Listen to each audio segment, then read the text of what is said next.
The Europe visit. President Corazon Aquino's state visit to the Republic of France and the Federal Republic of Germany is brought to you by San Miguel Corporation, the Philippine Charity Sweepstakes Office, and PLDT, the telecommunications company. I'm Gabrielle Dan with News 9's concluding coverage of the President's European visit. President Corazon Aquino returned to Manila at 7:45 this evening aboard a regular commercial flight of Philippine Airlines, which originated from Paris. From Brussels, Belgium, where she had a brief visit, the President had to return to Orly Airport in Paris for her flight back home. Mrs. Aquino had a brief stopover in Bangkok at the invitation of the Thai government before resuming her return trip.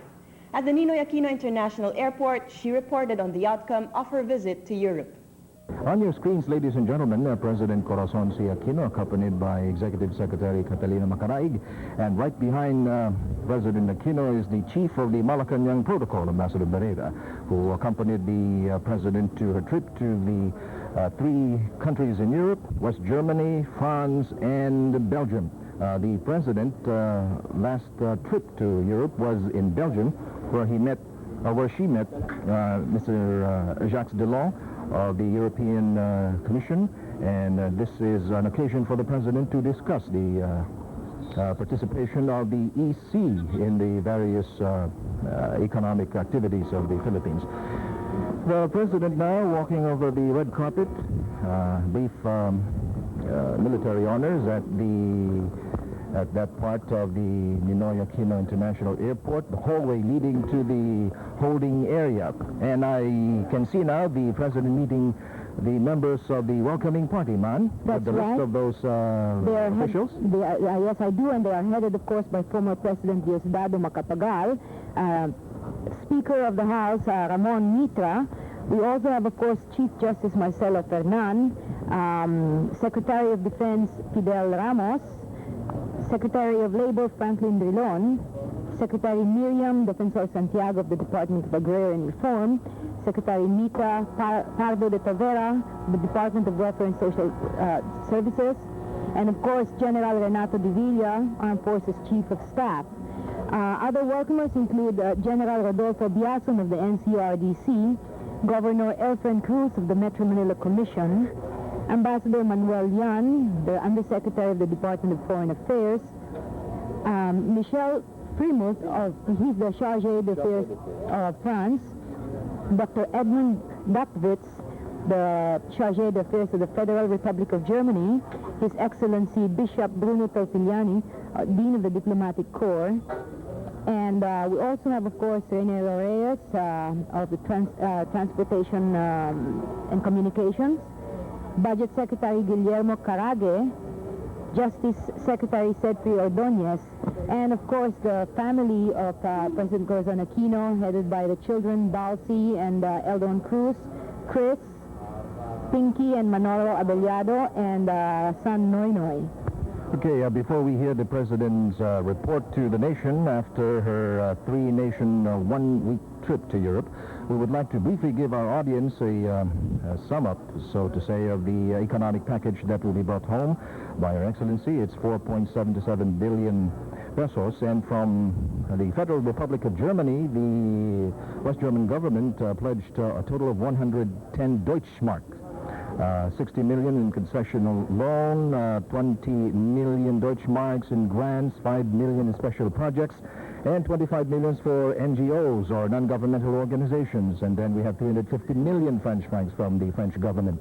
And now, Her Excellency, President Corazon Aquino, with her report to the nation after... Mr. Speaker, Mr. Chief Justice, Honorable Diosdado Macapagal, Monsignor Tortiliani, minamahal ko mga kababayan, I am very glad to be home.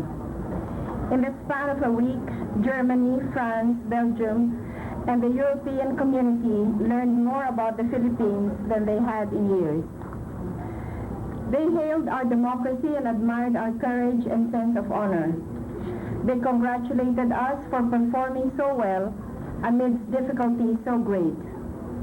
As they listened, we told them of our heroism, of our humanity, and of our hope. I asked for increases in trade and investments, not of their generosity, but in their own interest, no less than those of ours. I asked for debt relief, not as something we beg for, but as something we rightly deserve on the basis of sound economic performance.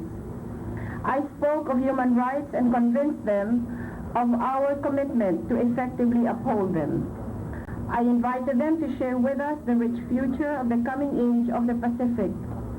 They responded by saying that they had long awaited for this call, that henceforth they shall support our initiatives abroad and our development efforts at home.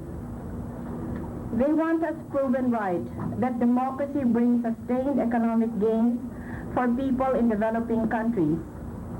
Together, we discovered the range and depth of global admiration for us, for what we did in EDSA and after EDSA.